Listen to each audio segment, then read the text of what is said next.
Hello, this is the W3schools Python tutorial.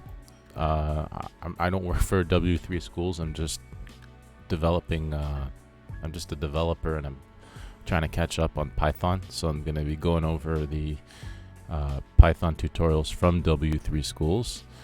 As you can see, this is the W3schools website, and you have a list of tutorials for each section in Python.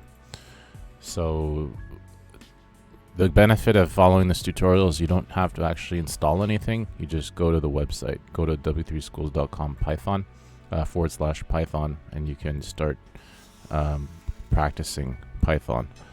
So for example, let's try the first one. So the function print, you can test it out, and it just prints hello world here. So if I click on run,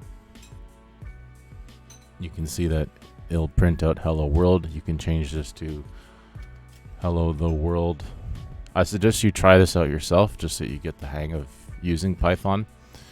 If you want to comment it out, and if you want to type it out on your own, you just put the pound or hash mark and then type out print hello the world,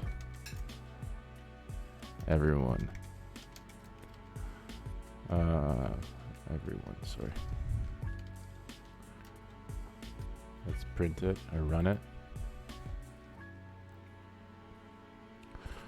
And that's the first lesson in the Python tutorial from W3schools. Thanks.